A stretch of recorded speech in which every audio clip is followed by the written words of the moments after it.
այդ օրի ծնվելու օրը լավ հիշում եմ։ Շատ sense ոգևորված էր սրահում մթնոլորտ ասում էին, խոսում էին եւ այլն, հենց Սոֆուլը ծնվեց, Աննա ջան, մի անգամից վիրասրահի մթնոլորտը սառեց։ Մի անգամից չեք պատկերացնի, ոչ մեկ ոչինչ չէր խոսում։ Դե չէ որ Դաունի սինդրոմով երեխաները տարբերվում են իրենց արտաքինով, չէ՞, ունենք մողոլոիդ աչքեր, ականջները ցածր վիճակում եւ այլն, շատ իրանք տարբերվում են։ Ձեռքս բռնում են եւ հայտնում են ինձ այդ լուրը, որ այսպիսի բալիկ ա ծնվել,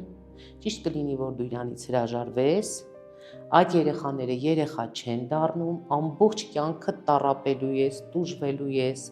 ամբողջ կյանքը բեռա լինելու այդ երեխան քեզ համար, ճիշտ կլինի հենց սկզբից հրաժարվես իրանից։ Դու մոռանալու ես աշխատանքի մասին, մոռանալու ես առաջնեկիդ մասին, ամեն ինչի մասին մոռանալու ես, որովհետև ինքը կարելի ասել քո կյանքը դժոխքի ա վերածելու, համարյա նման մի բան։ Ու այնքան հետաքրքիր էր, ասենք ես կողքիս, ասենք ծննդկաններին տեսնելով, անգամ չփորձեցի որևիցե բառ խոսալ, որովհետև ես տեսնում էի իրանց ուրախությունը, բոլորը երեխաներ էին ունեցել, բոլորը ոգևորված զանգահարում էին իրենց հարազատներին, ներկայացնում էին ինչ բալիկ ա ծնվել, ինչ ուրախ են, իրենց էմոցիաներով էին կիսվում, ու ես այդ վիճակում, ես ուղղակի այնքան համեստորեն ուղղակի վերմակս քաշեցի վրաս